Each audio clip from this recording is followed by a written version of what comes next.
a brand new Democratic copycat bill, new discussions from Treasury Secretary Janet Yellen and who might be eligible for the next stimulus check, and any new developments surrounding your next stimulus check and the next stimulus package. Welcome back, everyone. Happy Sunday. This is your stimulus check and stimulus package update for today. And in this video, we have to talk about the newest Democratic bill. And this is a direct copy in many regards to Mitt Romney's bill. We also have to talk about Janet Yellen, the Treasury Secretary, now speaking out about income eligibility and other discussions from her. And we also have some other headlines circling today. If you have been enjoying my content, you have been enjoying my videos, make sure that you are subscribed, click that big red button. We're going to be doing our next cash giveaway when we hit 20,000 subscribers. So maybe you'll lose money betting on the Super Bowl tonight, but you will not lose money when we do our next cash giveaway. So make sure you are subscribed and click that big notification bell as well. That will actually notify you when I do post a brand new video. And if you haven't enjoyed my content, you want to support the channel even further, drop a big thumbs up on this video, smash the like button. I would greatly appreciate that.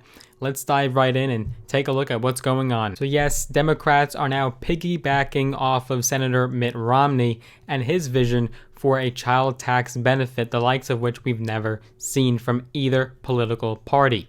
And if you remember, less than a decade ago, Mitt Romney campaigned heavily against the incumbent president, Barack Obama, on his opposition to giving the American people free stuff. At the time, the 2012 Republican nominee was so adamant in his position against welfare spending.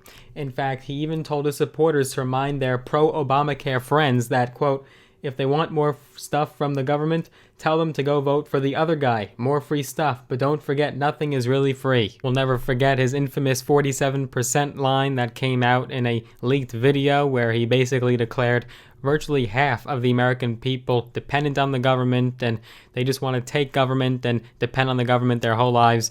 And he ended up losing to Barack Obama, of course. And nearly a decade later, 9 long years later, Senator Romney is calling for one of the most generous cash welfare programs in U.S. modern history. We discussed his monthly child tax benefit in previous updates, but now Democrats are following in the footsteps of Romney and they've unveiled their own child tax benefit. But I gotta say, I believe that Romney deserves a lot of credit, and credit is due to Romney because Democrats would have never unleashed this plan if it wasn't for Romney. Let's quickly recap on Romney's plan. This would be a monthly child tax benefit to American families and parents. His plan, called the Family Security Act, would give families $350 for each child under 6, or $4,200 a year, and $250 for children between the ages of 6 and 17, or $3,000 per year. Mitt Romney's plan is actually more aggressive than the Democrats, even though he is a Republican.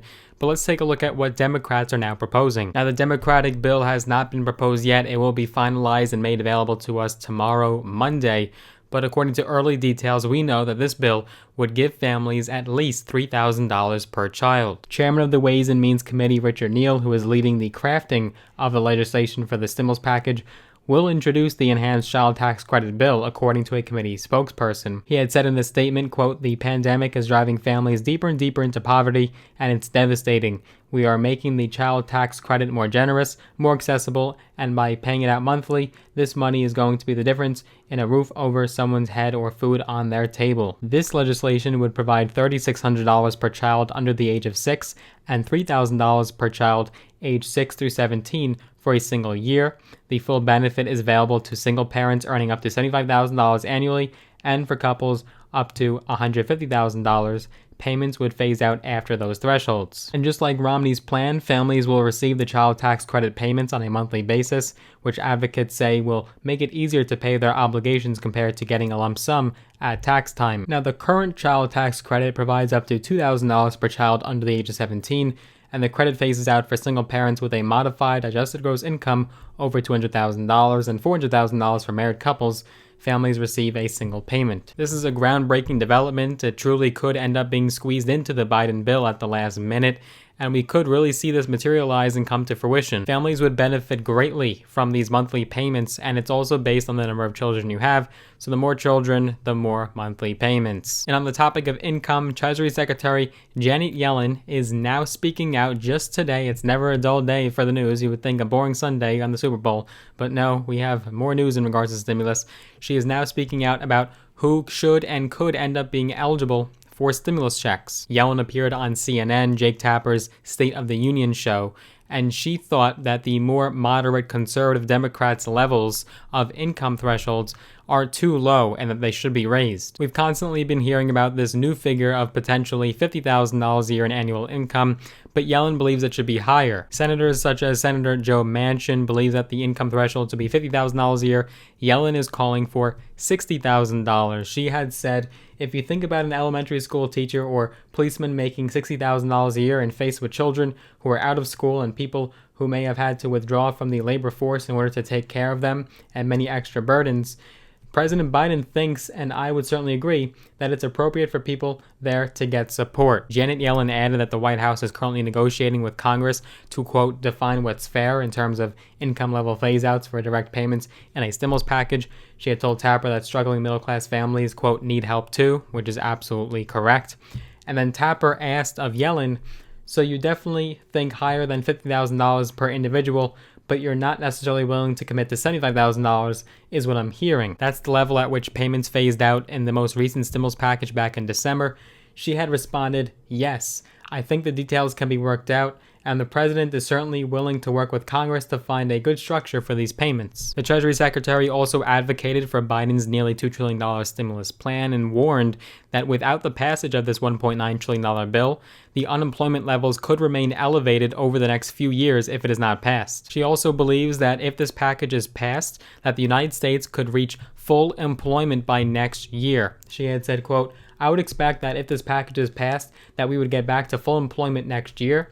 She had then highlighted this analysis. She had said the Congressional Budget Office issued an analysis recently, and it showed that if we don't provide additional support, the unemployment rate is going to stay elevated for years to come. It would take until 2025 in order to get the unemployment rate down to 4% again. Now, it's worth noting that full employment does not necessarily mean that the unemployment rate is zero. It means generally that employers have employed as many qualified professionals as they need. This is coming on the heels of the recent January jobs report. What we learned is that 49,000 jobs were added last month, but the nation is still down nearly 10 million jobs since before the crisis. The report also detailed that the unemployment rate fell to 6.3%, beating economists' expectations. This actually marked the first decrease in 2 months. The CBO also had said in a report issued last week that the number of employed Americans won't return to its pre-pandemic level until 2024, showing just how long the job market still has to go to heal after suffering the steepest loss on record in April, when 20.5 million jobs were lost and the unemployment rate shot up to 14.7% in a single month. So between the new child benefit plan being announced tomorrow and also impeachment starting tomorrow, Congress is going to be very busy this month, to say the least. As I have stated previously in prior updates, I wouldn't expect much action from Congress this coming week. I would expect the dialogue to be rekindled later towards the end of this month, when hopefully Congress could start solely focusing on stimulus and getting Biden's bill passed. More updates and developments will follow suit. If you did enjoy this video, if you did get value out of it, go ahead and give it a big thumbs up. Smash the like button for me, I would greatly appreciate that. And if you'd like to see more videos from my channel, make sure you are subscribed, click the big red button. Also click the notification bell as well. That will actually notify you when I do generate a brand new video. I do hope you enjoy your Super Bowl Sunday. And by the way, if you would like some free stocks, you can use my links down below in the description. When you sign up with Robinhood or Webull, you get some free stocks, some valued up to thousands of dollars in some instances. And you can also get more free stocks when you refer other people, when you refer your friends. So use my links down below in the description. And I look forward to seeing you guys in the next one.